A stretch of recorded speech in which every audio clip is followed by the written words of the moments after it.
ভয় মারবেন না, ও আমার একমাত্র আদরের বোন। অমন করে ওকে আপনারা মারবেন না। কি হলো দাদা, তুমি অমন চিৎকার করে বিছানা ছেড়ে উঠে এলে কেন? তাই তো, আমি কি দেখলাম ভাই? কি দেখেছো দাদা? আমি স্বপ্নে দেখলাম সেটার শ্বশুর বাড়ির লোকেরা তাকে নির্মম ভাবে চাবুক মারছে, আর আমার পিতা চিৎকার করে দাদা দাদা বলে কাঁদছে। তো ওটা তোমার মনের ভ্রম দাদা। কিন্তু কিন্তু আমি শুনেছি দিবা স্বপ্ন নাকি সত্যি হয়। সত্যি যদি ওরা আমার সীতাকে মেনে না নেয়।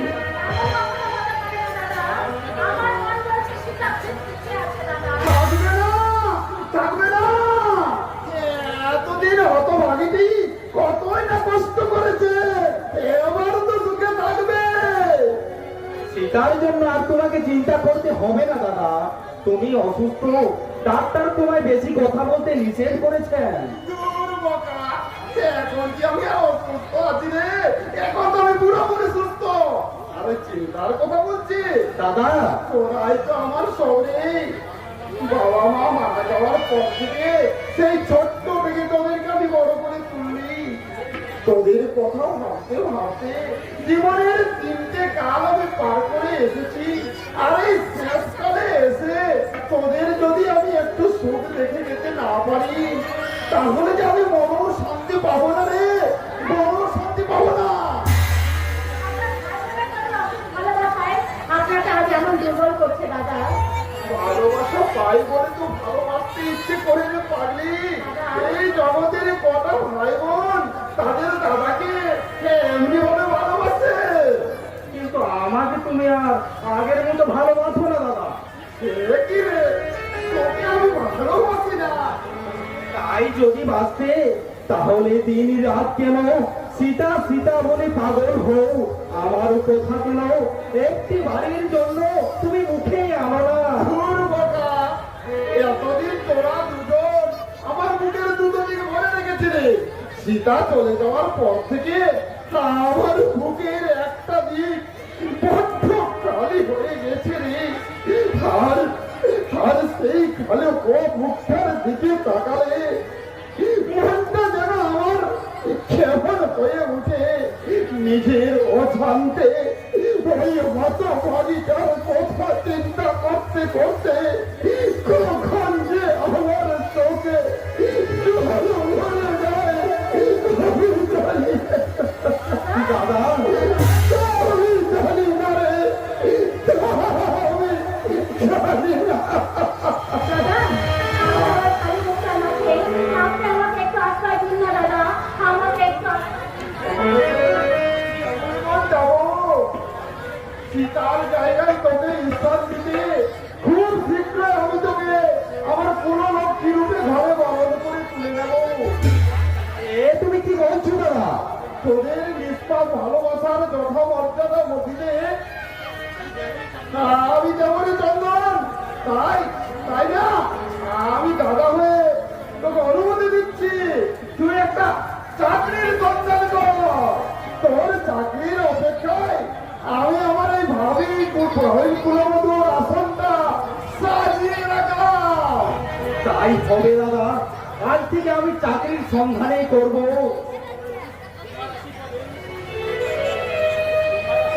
আর আশীর্বাদে নিশ্চয় আমার চাকরির অভাব হবে না। আমি বলছিলাম কি, আজ প্রায় 10-12 দিন হলো সীতা শ্বশুর বাড়ি গেছে। তাই আমি ওকে একবার দেখতে যাবো ভাবছিলাম। আর সেই সঙ্গে না ওরা তুমি আসবে না, আমি দিনটা স্থির করে আসবো ভেবেছিলাম। সে তো খুব ভালো কথা দাদা। না মানে ওই যাওয়ার সময় কিছু মিষ্টি আর ওই শৈবালের জন্য ধুতি পাঞ্জাবি আর সীতার জন্য না আমি একটা শাড়ি সঙ্গে করে নিয়ে যেতে চাই। তাই বলছিলাম কি, তোর কাছে 2-3 টাকা হবে ভাই? টাকা টাকা তো আমার কাছে নেই দাদা। টিউশনি পড়িয়ে যে গোটা টাকা পেয়েছিলাম তা তো সীতার বিয়েতে। আমি তো ভুলে গিয়েছিলাম, তুই তো মনে করিস না। আমি মনে হয় কাজ করে তার বিয়ের জন্য ওই রাখু খুড়োর কাছ থেকে তো 5,000 টাকা ভিটে বাড়িতে বন্ধক দেওয়া আছে। তার কাছে না হয় আমি আরো কিছু টাকা ধার করে নিয়ে আসি, কি বলে? তাই করো দাদা। তারপর ওই তুই চাকরি পেলে সমস্ত সুদে আসলে টাকা দিয়ে আমি ভিটে বাড়িতে আবার চালিয়ে দেবো, কি বলে? না, তাই একবার রাখু খুড়োর কাছ থেকে না আমি ঘুরে আসি।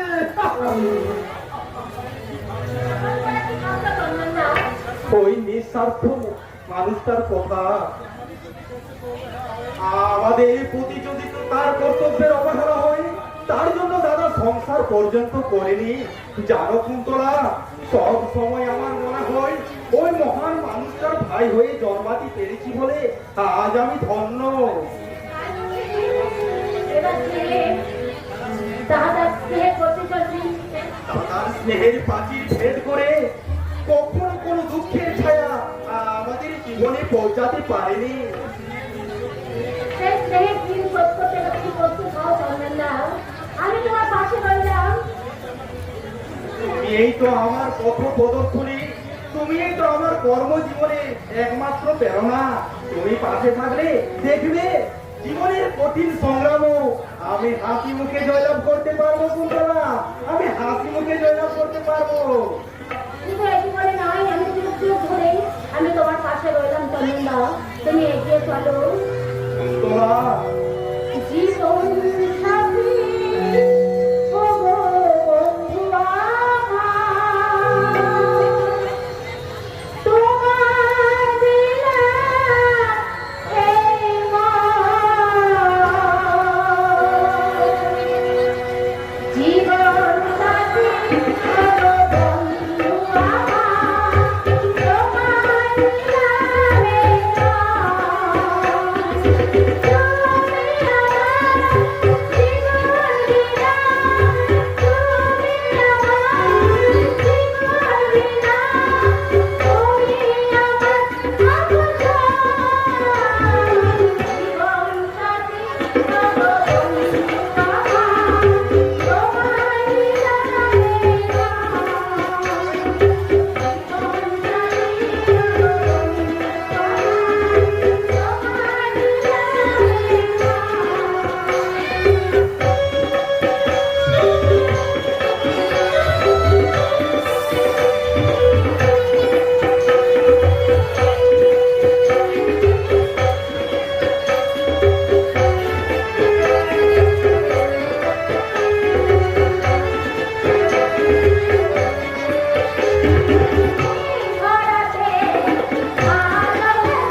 আমার একটু কলতলায় পৌঁছে দেবে, মায়ের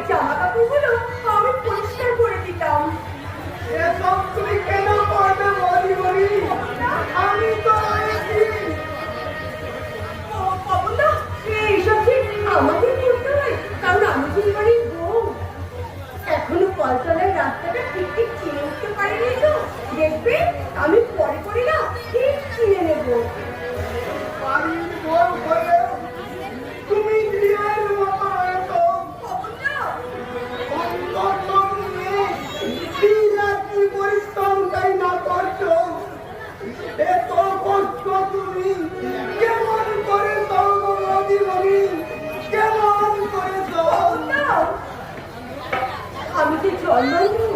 তোমরা তোমরা ভেবে নিও না আমি জন্ম থেকেই অন্ধ। তা কেন ভাববো?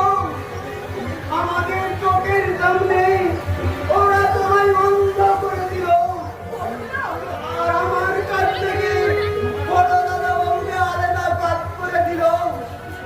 এখন কি সহ্য করা যায় গো বৌদিমণি? এই চাকর হলো, আমি তো মানুষ।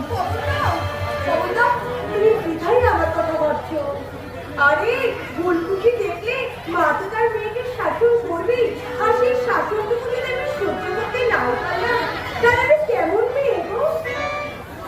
যতই তুমি মেয়ে হতে চাও, আমি করবা জানি, কিন্তু মা কোনোদিন মা হতে চাইবে না, কোনোদিন না। বাবুদা, আমার সামনে তুমি আর কখনো আমার গুরুজনকে অসম্মান করে কথা বলবে না।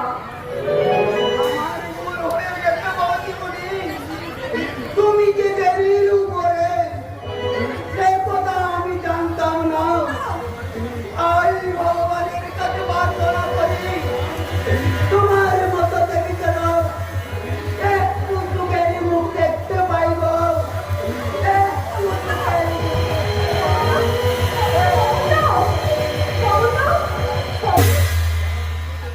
আমার দুঃখের কথা ভেবে এই সরল মানুষটা যদি জয় করে, কিন্তু জানে না যে জীবন ছিল দুঃখ দিয়ে গড়া। কোথায় গেলি রে বল? দাদা,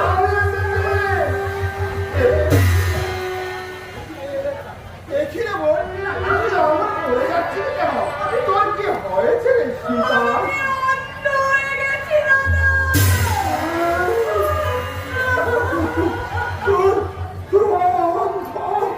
জীবন ভাঙলি একমাত্র মন আজ দৃষ্টিহীন অসহায়।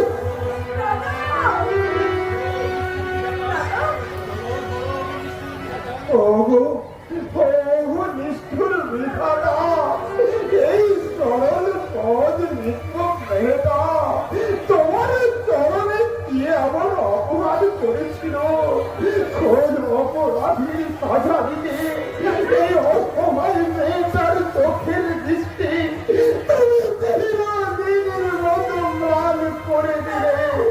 বলো বসান দেবতা, তুমি বলো।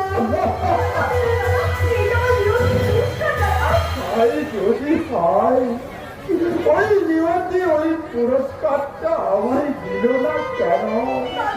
আমি যে নিজের হাতে তোকে সম্প্রদান করে বধুর সাথে বাড়িতে পাঠিয়েছি। ওই অপরাধের শাস্তি ওই ভগবান আমায় দিল না কেন? আমায় দিল না কেন? কোন শান্ত নয়, শান্ত হয়ে বাড়ি ফিরে যাবো রে সীতা। আর চন্দনকে মা আমি কি জবাব দেব? আসার সময় মনে মনে ভেবেছিলাম শৈবালের জন্য আনা দুটি পাঞ্জাবি আর তোর জন্য আনা শাড়িটা আর তোর হাতে তুলে দিয়ে বলবো, এই শাড়িটা তোর কেমন হয়েছে রে সীতা? তোর ভালো লেগেছে তো? তখন তুই হয়তো আনন্দে ছুটে এসে গায়ে জড়িয়ে নিয়ে বলছে খুব সুন্দর হয়েছে দাদা, তুমি।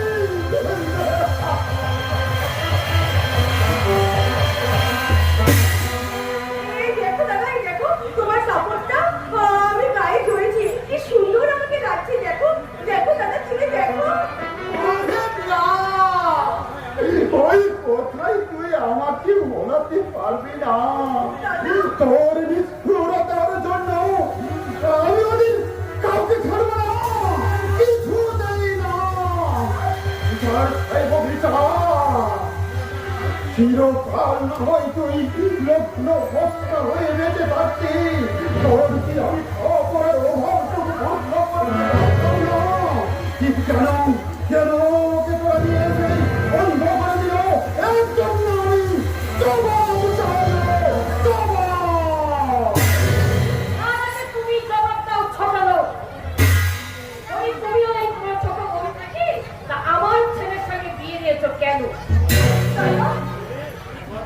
অর্পণ দিতে পারিনি বলে আপনি আপনি আমার বোনকে অংশ করে দেবেন। হ্যাঁ দেব, কারণ এই 50,000 টাকা আর 10 ভরি সোনা না পেলে আমি কিন্তু কিছুদিন ওকে বইয়ের মর্যাদা দেব না। ইচ্ছে করলে তোমার ওই হাঁঘরের বোনটাকে আমি খুন পর্যন্ত করতে পারি। তা আপনি পারেন না। হ্যাঁ দাদা, ওরা সব করে দাদা, ওরা সব করে। তুমি এখান থেকে আমাকে নিয়ে চলো দাদা, তুমি আমাকে নিয়ে চলো।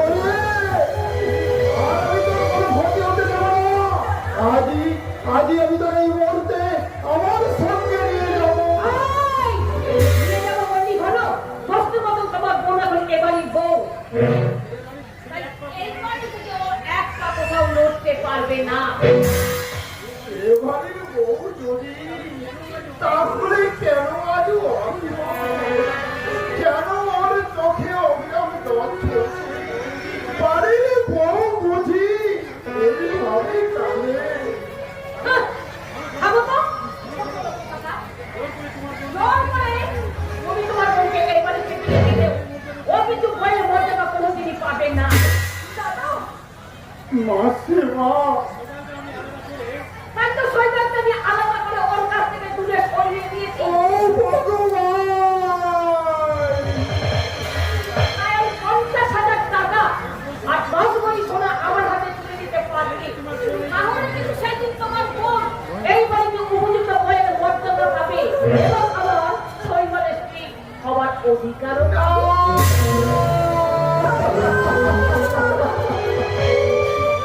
তোর তো মৃত্যুর হবেন না মাসিমা। আমি দিন দরিদ্র ব্রাহ্মণ, ভিটে বাড়ি বিক্রি করে আমি বোনের বিয়ের আয়োজন করেছিলাম। দুর্ভাগ্যবশত বর অ্যাক্সিডেন্টে মারা যাওয়ায় আমি লগ্ন বস্তার হাত থেকে বাঁচাতে পিতাকে আমি ভগবানের হাতে তুলে দিয়েছিলাম। তোর বোনের এত টাকা আমি কোথায় পাবো মাসিমা? তাই তাই আমি আপনার পায়ে ধরে অনুরোধ করছি, নিজের মেয়ে মনে করে পিতাকে আপনি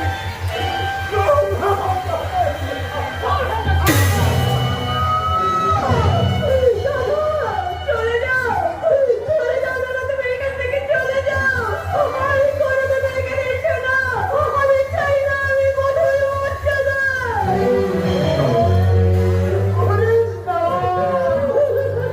তুই অমন কথা বলিস না রে। আমি কান্না আমার হৃদয়কে বাজে আমার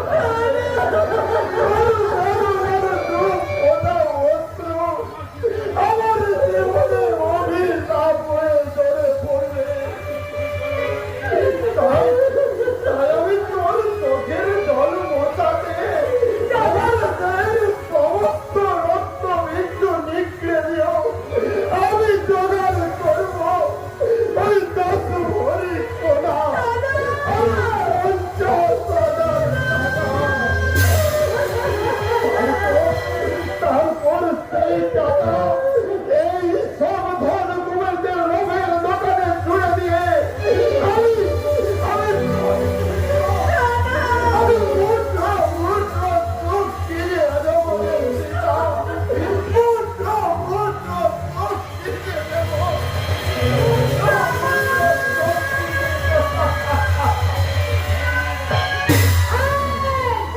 এই মেয়েটা, তুমি ভিখারি গান এই শাড়িটা গায়ে জড়িয়ে একবার সন্তানকে তুমি ছোট করতে চাইতে পারো।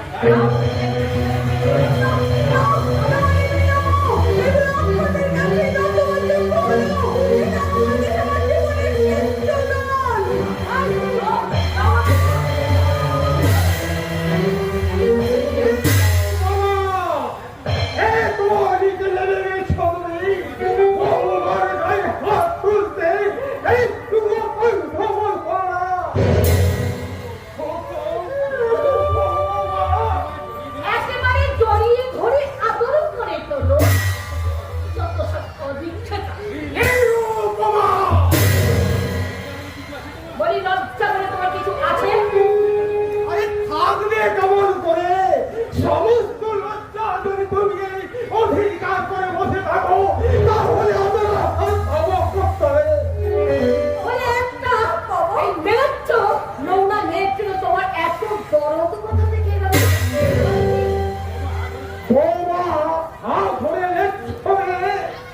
আচ্ছা নিরুপমা, ওই নোংরা নৃত্যর মধ্যে কোন শ্রেণী রয়েছে?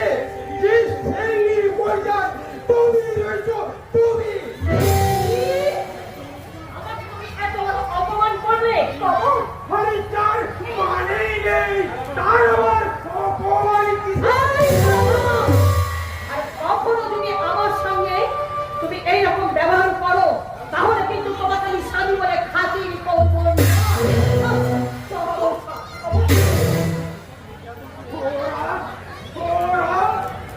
তোমায় ভীষণ নির্যাতন করে তাই না হুমা? না বাবা, আমি তো বেশ সুখেই আছি। তুমি যে কত সুখে এসো তার উত্তর দিতে পারবে একমাত্র খাজাই বন্দি পাখির বৌমা। সতী সাবিত্রী নেউল্লা নামে এই দেশ থেকে মুছে গেল, তাদের আদর্শ এখনো মুছে যায়নি। একমাত্র সাক্ষী হলো তুমি। এ আপনি কি বলছেন বাবা? শত অত্যাচার সহ্য করো, নীরব নির্দোষ হয়ে চোখের জল ফেলছ, তবু এই বিন্দু অভিযোগ তোমার অন্তরে প্রকাশ পায়নি মা। বাবা, আপনি ঠিক করুন বাবা। হায় হায় বাংলার আদর্শ মধু, এই জৈনই বুঝি তোমাদের দেশে রেখেছি। রবীন্দ্রনাথ ঠাকুর লিখেছিলেন বাংলার মধু, মুখে তার মধু, নয়নে নিরক্ষতা।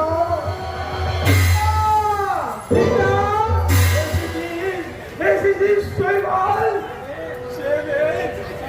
এই সংসারের কারাগারে ছেড়ে যাওয়া তোর পাশার প্রতিভা কেমন বোমা হয়ে গেছে। এই সংসারী কোন অনুশাসন বৌমার দৃষ্টি বাবা, এখনো যদি সাবধান না হয় কোনদিন হয়তো বৌমার দৃষ্টি শক্তিটুকু কেড়ে নেবে, জীবনে শক্তিটুকু কেড়ে নেবে।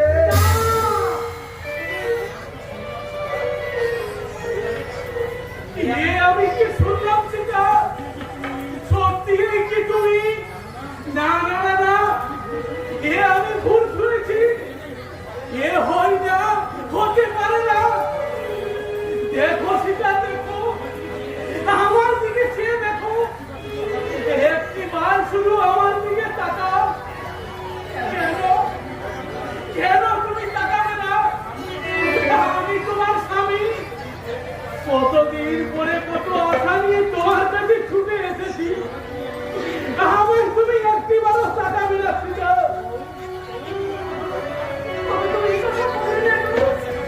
তোমাকে দেখে সমস্ত আমি হারিয়ে ফেলেছি।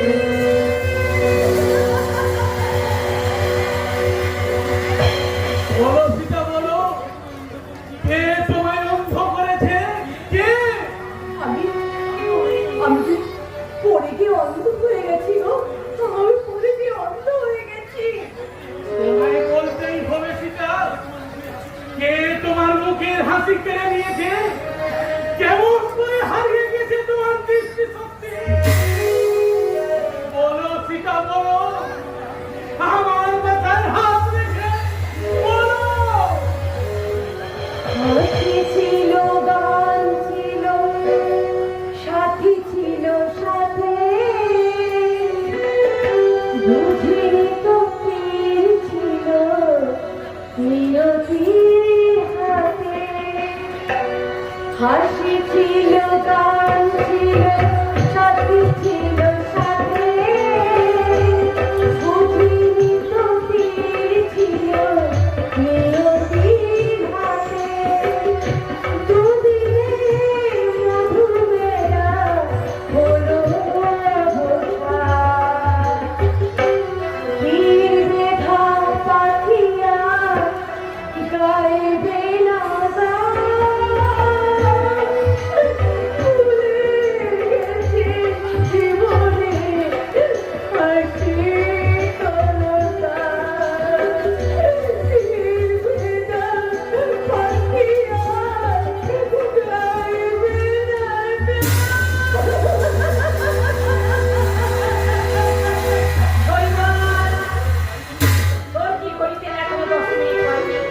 মা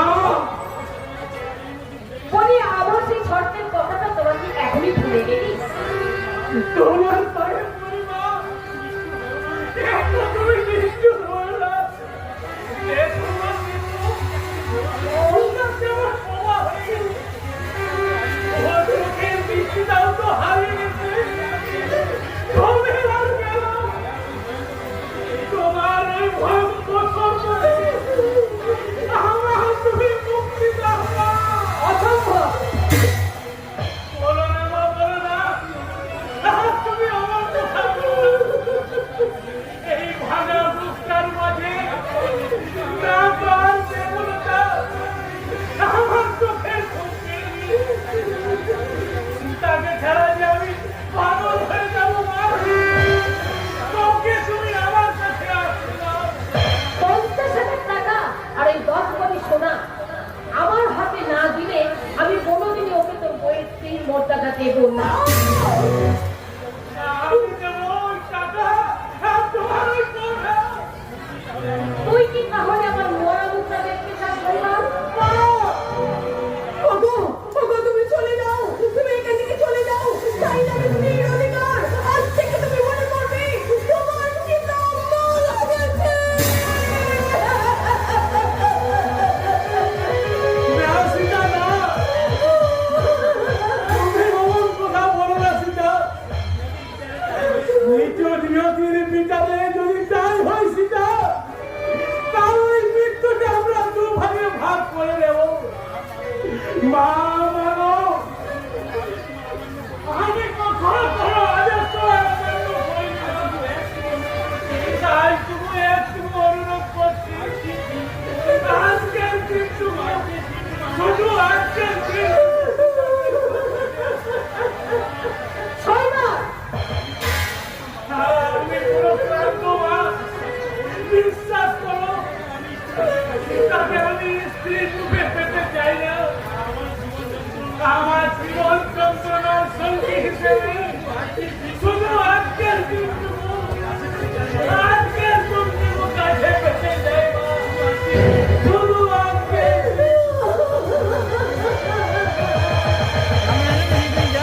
তাহলে আমি সময় দিয়ে গেলাম। এর মধ্যে তুই যদি ওর কাছ থেকে চলে না যাস, তাহলে কিন্তু তুই আমার মরা মুখ দেখবি।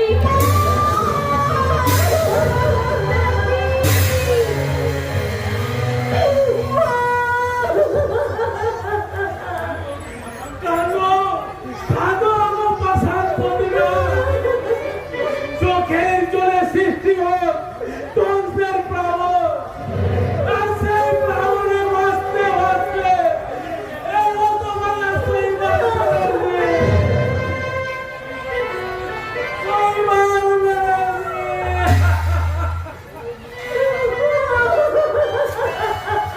ওগো নিষ্ঠুর পাষাণ দেবতা, আমি তোমার কাছে কিচ্ছু চাই না ঠাকুর, তোমার কাছে আমার একটাই অনুরোধ, তুমি শুধু আমাকে সহ্য করার শক্তি দাও ঠাকুর, সহ্য করার শক্তি দাও। এই সুযোগ ঘোষিতার জীবনে সমিত মহুরানি আমি একটু দূরে চলছে কিন্তু আমি পারবো না। ও হাত থেকে কোনোভাবে কি হয়ে গেল কে কে আমার হাত ধরলে? কে? এ কি?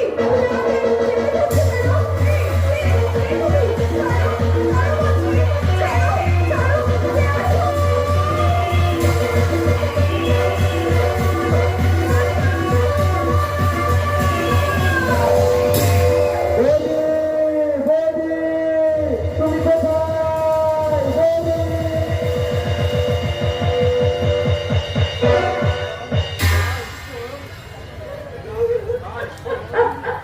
বাহ, বাহ, ঈশ্বর বাহ, এই অন্ধ সীতাকে নিয়ে কি চমৎকার খেলা তোমার, এই অন্ধত্বের সুযোগ নিয়ে কে যে আমার না কলঙ্কিতে পড়ে গেলেন আমি জানতেও পারলাম না ঠাকুর, আমি জানতেও পারলাম না। একই বৌদি, তুমি অমর করে কাঁদছো কেন? কি হয়েছে তোমার? বলো বলো বৌদি বলো। আমি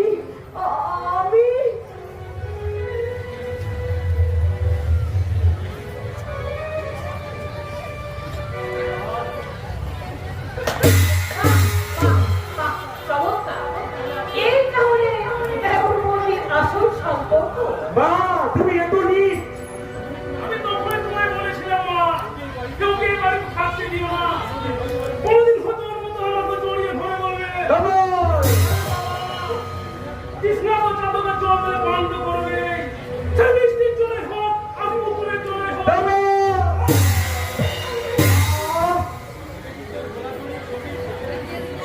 ভেবেছিস তোরা ভেবেছিস কোলাকুলি করে একেবারে এটাকে চেপে রেখে দিবি, তাই না? এই, এই ধরনের বল। কেন? কেন? বল, বল, বল, বল। আমি কিচ্ছু জানি না। আমি কিচ্ছু জানি না।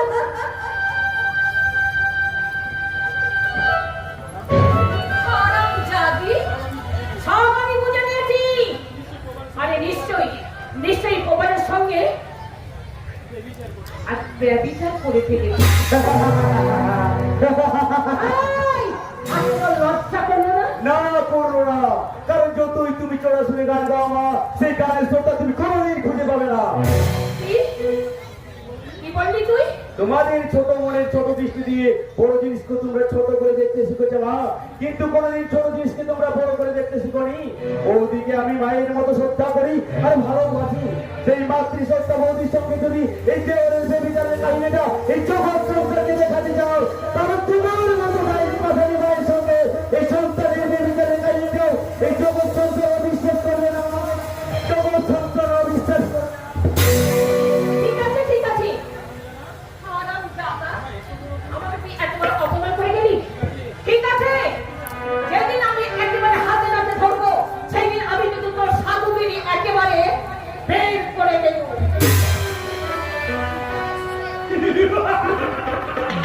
দেখলাম তো, নাটক খালি কেমন জমিয়ে দিলাম। খালি মশার তালি দিন তালি। আর কিছুক্ষণ অপেক্ষা করুন। এমন নাটক জমাবো যে আপনারা বাঘ ধরে ছুটে এসে আমার গলা বলে দিল ফুলের মালা।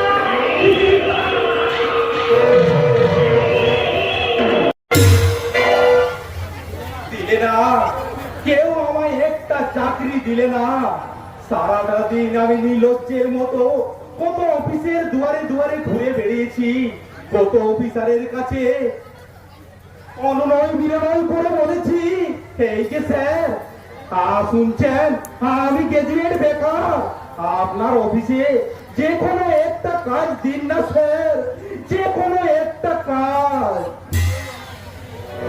না, কিন্তু কেউ আমার দিকে একটি বারের জন্য মুখ তুলে তাকালো না।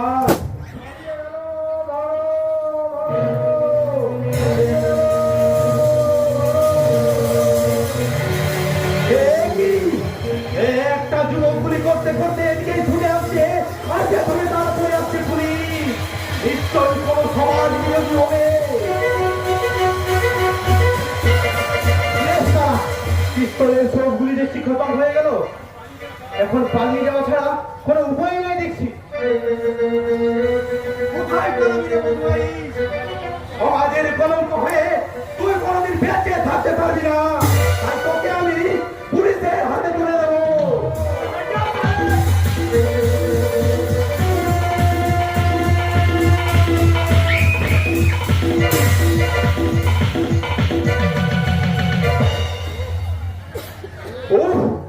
শয়তানটাকে আমি কিছুতেই ধরে রাখতে পারলাম না, তবে তবে ব্রিফকেসটা আমি উদ্ধার করেছি। নিশ্চয়ই নিশ্চয়ই এর মধ্যে কোনো চোরাই মাল আছে, তাই এটাকে আমি এই যে স্যার আপনি এসে গেছেন। যে শয়তানটাকে আপনারা যে ধরে তাড়া করছিলেন তাকে আমি ধরে রাখতে পারলাম না বটে, তবে এই ব্রিফকেসটা উদ্ধার করেছি। রাস্কেল কোথাকার, ভেবেছো মিথ্যা ছলনায় সাধু সাজবে? দারোগা কবির সম্বন্ধকে ফাঁকি দেওয়া অত সহজ নয়। সেপাই রাস্কেল ম্যানেজ করো। Okay sir. না, আপনি বিশ্বাস করুন, আমি স্মাগলার নয়, আর ওই ব্রিফকেসও আমার নয়। আমি শিক্ষিত ব্রাহ্মণ সন্তান, আমি এই কাজ কখনো করতে পারি না। বরং আপনার কাজের সহযোগিতা করে আসল অপরাধীকেই ধরিয়ে দিতে চেয়েছিলাম। চুপ! তোমার সহধরে ফেলেছি বলে মিথ্যা বলে পারবে এমন মনে করেছো? শুয়োরের বাচ্চা! আপনি বিশ্বাস করুন স্যার, আমি সম্পূর্ণ নির্দোষ। সারা প্রমাণ করবে আদালতে। নাও, you are under arrest. Okay sir. হাত খাড়া করো। আমার ভাইকে আপনি অ্যারেস্ট করছেন কেন দাঁড়াবো? কি করেছিল? সোনার বিস্কুট পাচার করতে গিয়ে হাতে নাতে ধরা পড়েছে। এ হতে পারে না। জীবন গাঙ্গুলির আদর্শে গড়া এই চন্দন কখনো আদর্শিত হতে পারে না। একই রক্তের রক্ত কখনো বেইমানি করতে পারে না। দাদা, বলতো ভাই, তুই একটি বার সত্যি করে বলতো তুই এ কাজ করিস না। তুই বল, একটি বার বল। কি আর বলবো দাদা, তোমার সত্য আর আদর্শ আজ মিথ্যার কালিতে ঢাকা পড়ে গেছে। তাই শত চেষ্টা করলো তোমার চন্দন আর নিজেকে কলঙ্ক মুক্ত করতে পারবে না দাদা, আর কলঙ্ক মুক্ত করতে পারবে না। তাই তোমার আদর্শ গড়া চন্দনের একমাত্র পরিচয় সে চোর, ডাকাত, নির্মূলদার। কি বললি হতভাগা? এই জীবন গাঙ্গুলির নাই ধর্মকে দুপায়ে বাজিয়ে শেষে তুই সমাজ বিরোধীর কলঙ্ক মাথায় তুলে দাদা, এতই যদি তোর অর্থের অভাব, তুই আমাকে বললি না কেন? আমি আমার যথা সর্বস্ব বিক্রি করো, আমি তোর অর্থের পিপাসা মেটাবো। বল হতভাগা বল, তুই আমায়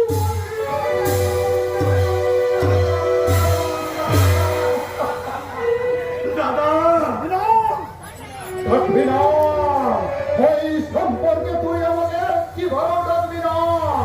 আজ থেকে ডাকবো আমি আমার চন্দন।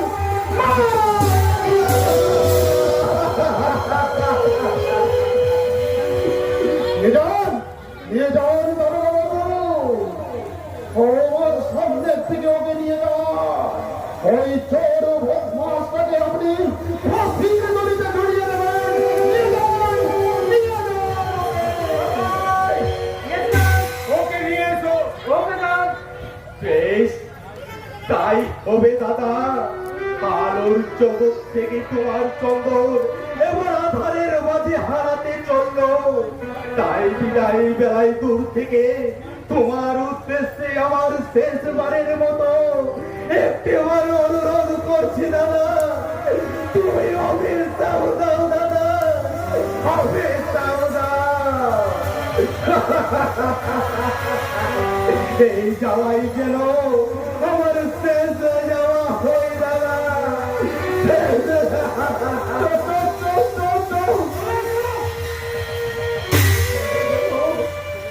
চলে গেল হয়তো আমার বুকের একটা দিক খালি করে চলে গেল। আজ আমি এই সংসার সমুদ্রে একটি দিশাহারা নারী। না না না, এত সহজে আমি ভেঙে পড়বো না। একাই ধরবো আমি নিরন্ন সংসারের হাত। আমার বোনের একমাত্র বোনের ভরপুরের ঋণ মেটাতেই আমি আমার যা কিছু আছে বিক্রি করবো। তাতেও যদি আমার না হয় আমি মঠ বলবো, ফেলি বলবো, সব ছেড়ে এই জনগণের দুয়ারে দুয়ারে গিয়ে দু হাত পেতে বলবো, আমার একমাত্র বোনের ভরপুরের ঋণ মেটাতে আমি আপনাদের কাছে হাত জোর করে লিখতে চাইছি। দয়া করে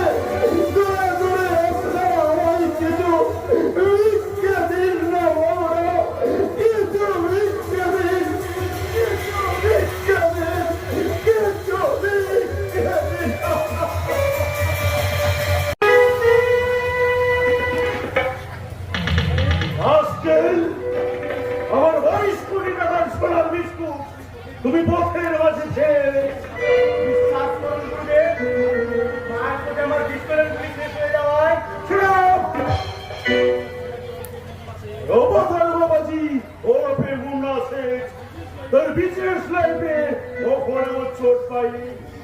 উপযুক্ত ভেবে আমাকে আমি বারটা টেক আপ করতে পাঠিয়েছিলাম, অথচ নির্বোধের মতো সব কিছু ফেলে দিয়ে তুই প্রাণে বাসে এখানে ছুটে এসেছিল। গুরুদেব ভেবেছে গুরুদেব খুশি হয়ে তোমাকে চরণায়িত পান করবে, দেবদাসীদের দিয়ে ভক্তিমূলক প্রেম নিবেদন করবে। এবারের মতো ক্ষমা করে দিন গুরুদেব। আমার 22 কোটি টাকার সমাজ বিস্কুট চাই চাই, তুই তোমার মস্তাবি দয়া করুন, এবারের মতো আমাকে মুক্তি দিন।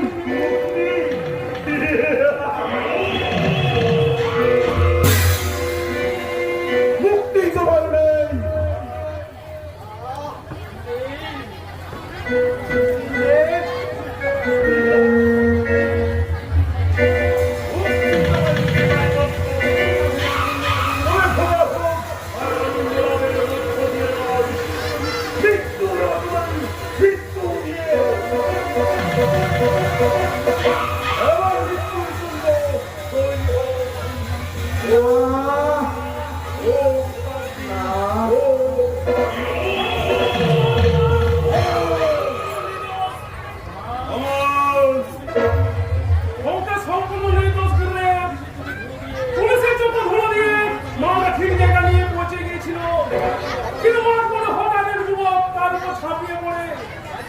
বাধ্য হয়ে মালদা হয়ে চলে আসতে বাধ্য হয়েছে বলে তার মাল ফেলে চলে না আসতে পারলেন পুলিশের হাতে ধরা পড়তো।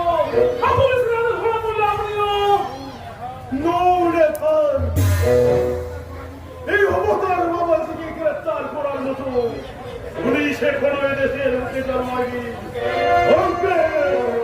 আদেশ করুন গুরুদেব, ওই শিশু তোমার প্রতিরোধ করেছিল তার রাস্তা বাঁচান। তাই হবে গুরুদেব, তাহলে যাও বিশ্রাম করো।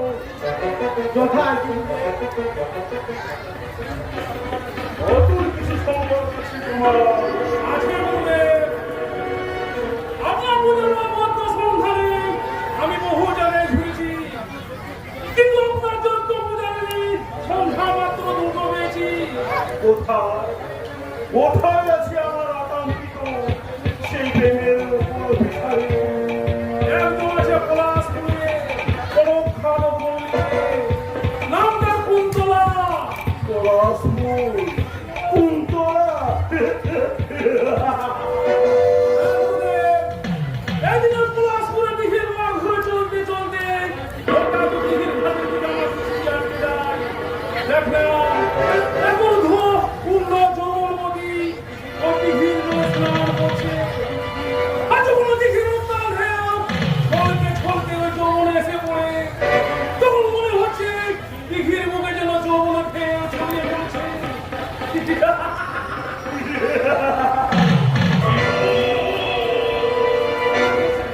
আমিও সে ঢেউর সঙ্গে মিশে যেতে চাই তোমার। আমি সেই অর্থ রঙে পেলে সাঁতার কাটতে চাই। আর ওই দ্বিতীয় পূজারিনী আছে গুরুদেব, তোমার যুবতী অন্ধ কিন্তু অপূর্ণ যৌবনের ভান্ডার। সামান্য কিছু খরচ করতে পারে, আমি আপনার কমলায় পূজায় লাগিয়ে দিতে পারি। কিন্তু সামান্য খরচ কেন বলছো বাবা? যত অর্থ লাগে আমি পাবে।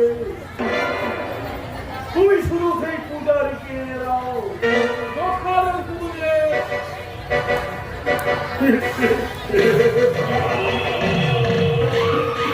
পুজো দৈনিক ক্রমণার পুজো, আর তার জন্য আরো পূজারি বিচার, আরো নৈবদ্য, আরো নতুন মন্ত্র। ও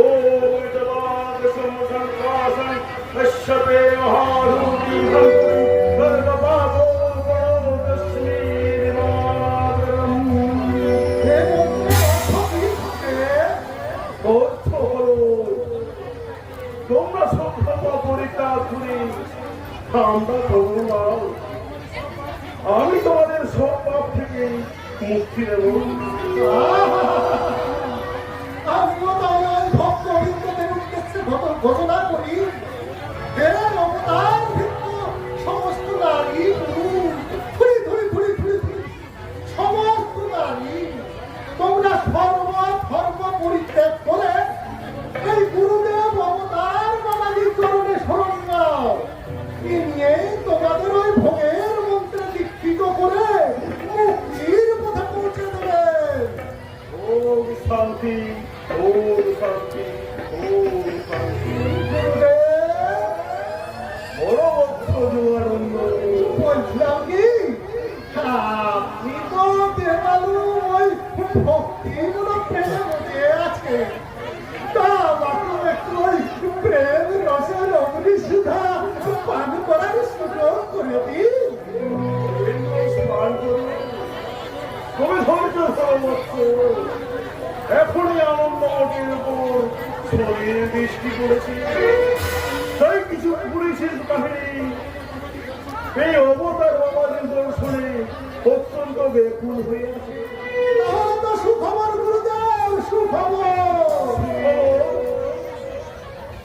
বড় কি বলছো?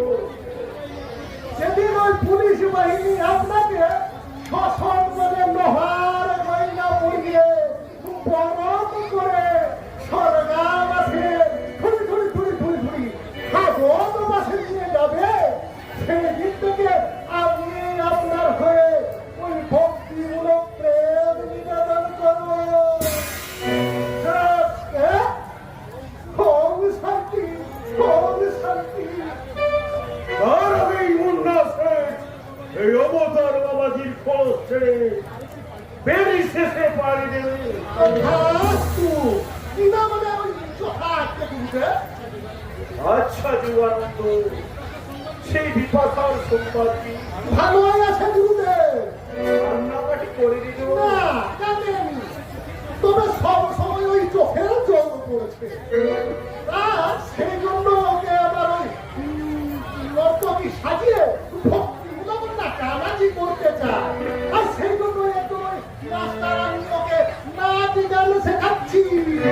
ঠিকই করেছ বৎস, ওই বিপাশার ভক্তি বলে নাচা মারা শেষ হয়ে গেলে আমি তোকে দিয়ে একটু ব্লু ফিল্ম নিয়ে এসো ওকে।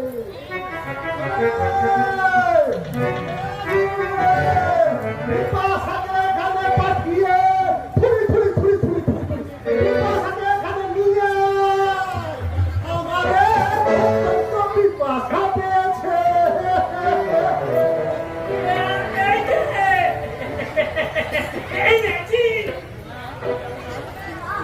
আর যাব না, আমাকে ছেড়ে দাও, আমাকে ছেড়ে দাও, আমাকে ছেড়ে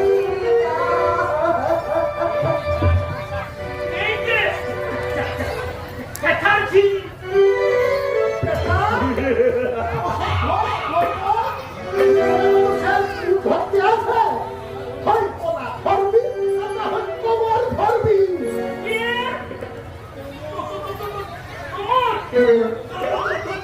ওরে বেটা, এখন নয়, এখন নয়।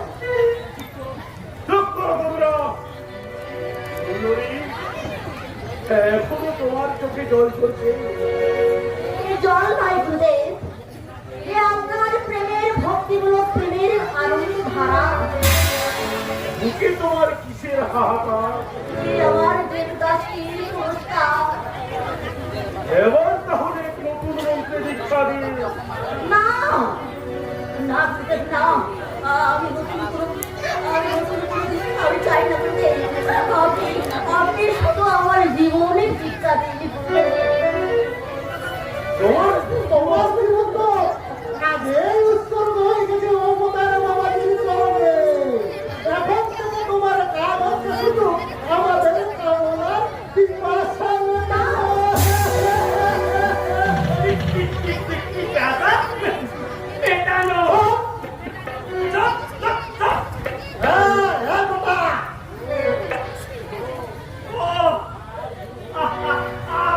আর ভুল হবে না।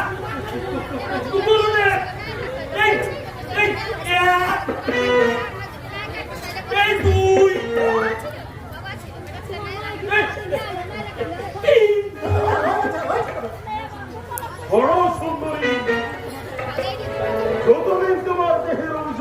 থাকবে।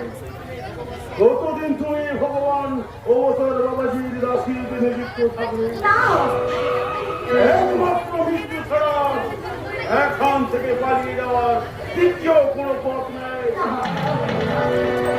তাই আমার আদেশ, এক্ষুনি তোমায় গাইতে হবে। না হ্যাঁ, গাইতে হবে। না আমি গাইতে পারবো না এই না নাচতে পারবো তো? না হ্যাঁ, নাচতে। চুপ চুপ না। না না আমি নাচবো না আমি বলছি তো আমি নাচবো না নাচতে পারো কিনা দেখাচ্ছি। দেখো, চলো, না চলো।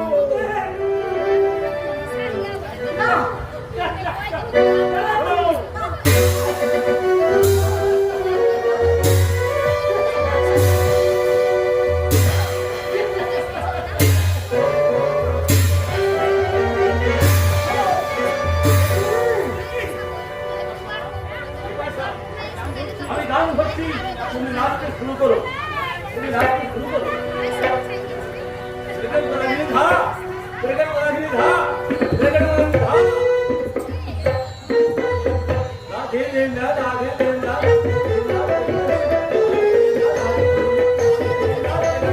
রাধে দেনা, রাধে দেনা, রাধে দেনা। ব্রেকেট করা দিলে ধা, ব্রেকেট করা দিলে ধা, ব্রেকেট করা দিলে ধা। নাচ রে, নাচ রে, নাচ, নাচ রে, তুই নাচ রে। তুই নাচ রে, নাচ রে, নাচ, নাচ রে, তুই নাচ রে। তুই নাচ রে, তুই নাচ রে, তুই নাচ রে, তুই নাচ রে। তুই নাচ রে, নাচ রে, নাচ, নাচ রে, তুই নাচ রে।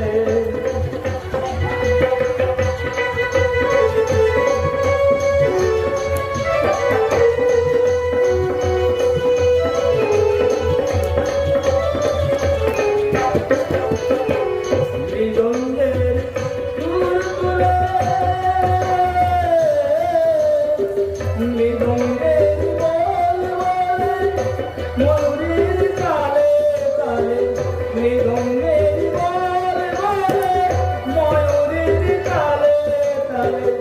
আনন্দ লহরী তুলে নাচ রে। তুই নাচ রে, নাচ রে, নাচ, নাচ রে, তুই নাচ রে। তুই নাচ রে, নাচ রে, নাচ, নাচ রে, তুই নাচ রে। তুই নাচ রে, নাচ রে, নাচ, নাচ রে, তুই নাচ রে।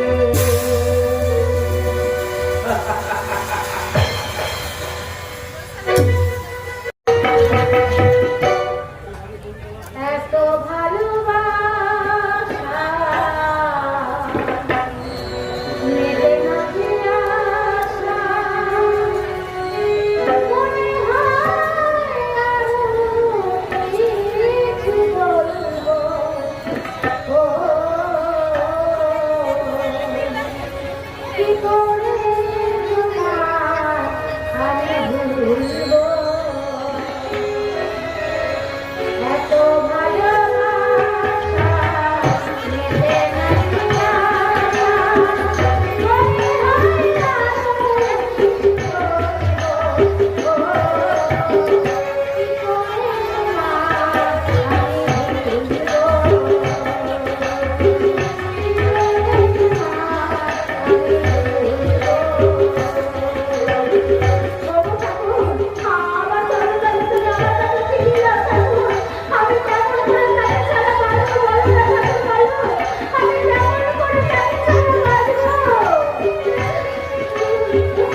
যা साले कुत्ते এই মেম सबके लिए तुझे हम छोड़िए दिलाम लेकिन याद रखना तेरी मुलाकात होवे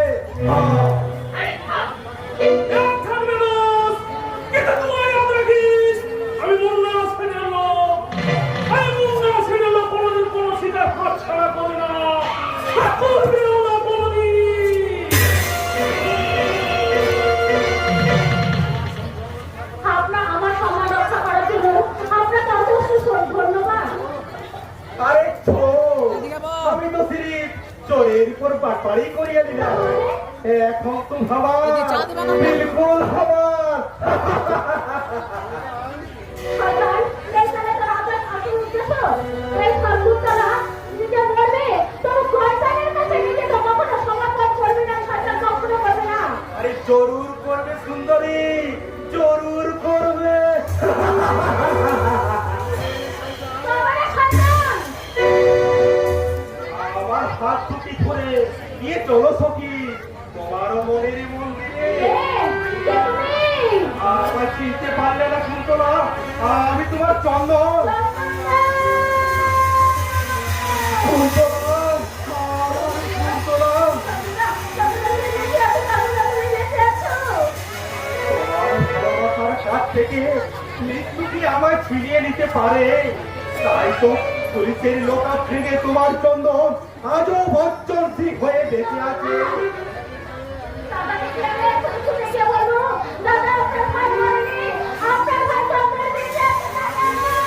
না না শুনতো না না এই মহান মানুষটার ভাই হওয়া আমি মৃত হয়ে বেঁচে থাকতে চাই তার ভাই হওয়ার যোগ্যতাকে আজ আমি হারিয়ে ফেলেছি কুন্তলা হারিয়ে ফেলেছি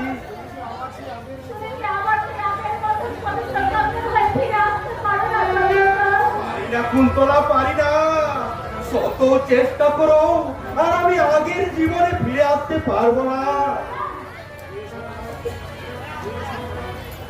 যে সমাজ যে আইন ও আমার অন্ধকারের জগতে ফেলে দিয়েছে সেই অন্ধকারের মাধ্যমে ওই উলঙ্গ সমাজের বুকে চালাবো ও সামাজিকতার তাণ্ডব তাদের মিথ্যা আইনের বাতিল ভাঙিয়ে পড়ে আমি দেখিয়ে দেবো একজন সত্যিকারের মানুষকে সমাজ বিরোধী সাজালে সে কত ভীষণ কত ভয়ঙ্কর হতে পারে তাই তো তোমাদের সেদিনের চন্দন তার সততার সুগন্ধ হারিয়ে তার জীবন্ত সত্তাকে বৃদ্ধ করে সে আজ সেজেছে খুনি ইসমাইলের বচ্চন সে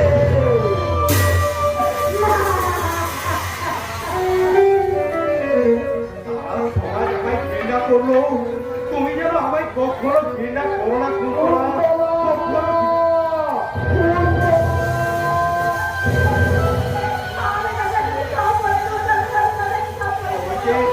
ওই যে দাদা আসছে তুমি যেন আমার পরিচয় প্রকাশ করো না এখন আমার পরিচয় চন্দনের কোন এক বন্ধু বচ্চন সিং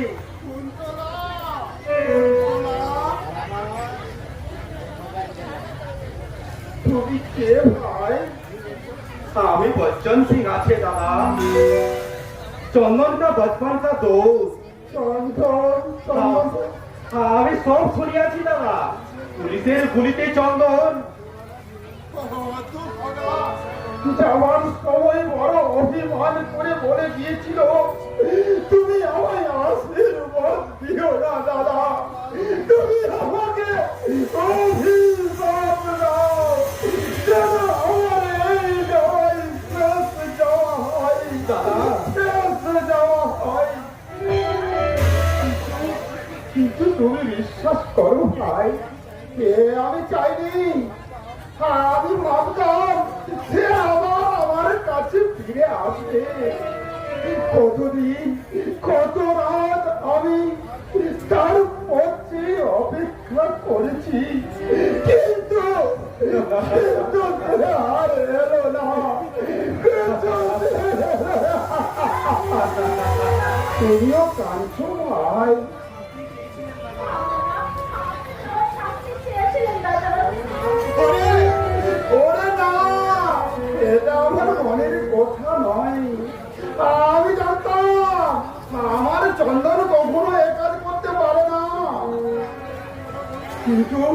কিন্তু ওই হতভাগা আমাকে একটি বড় বললো না যে দাদা আমি নির্দোষ, আমি নিরপরাধ।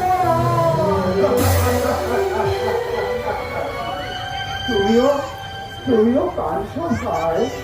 नहीं नहीं तो আমি কেন কাঁদবে? আমি তো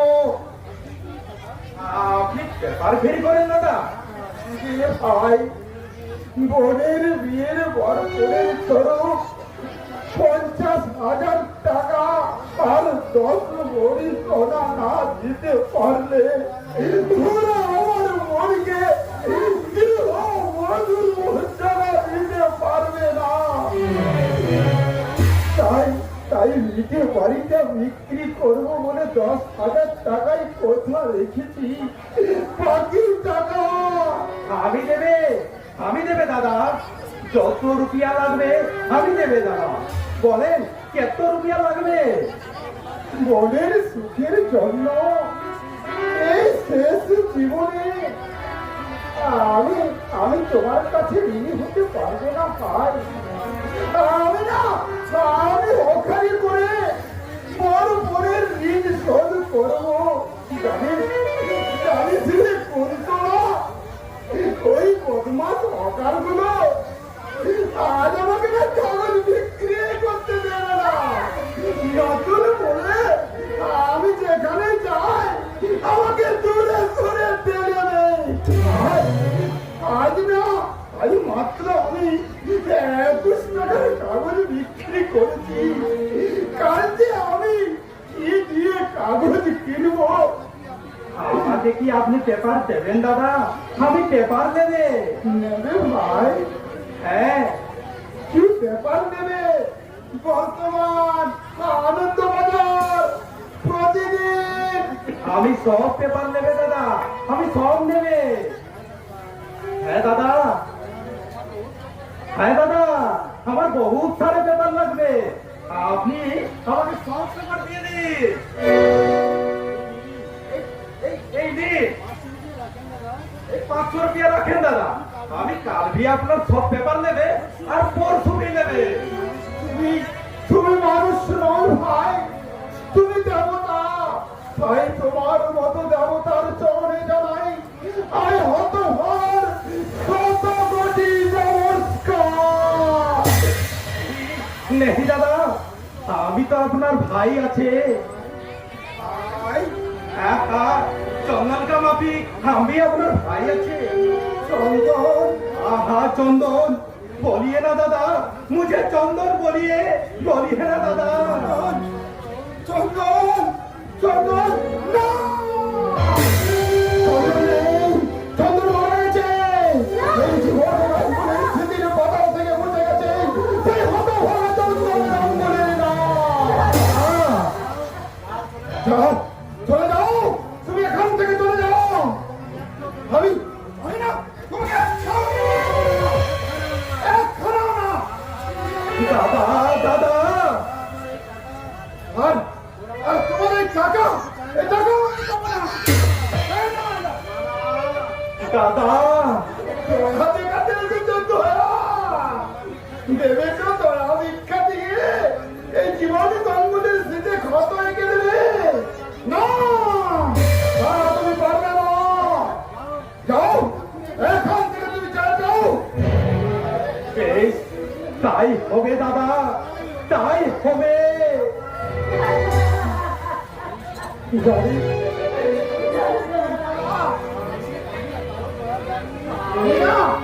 আমি না কারো সরাবো না রে।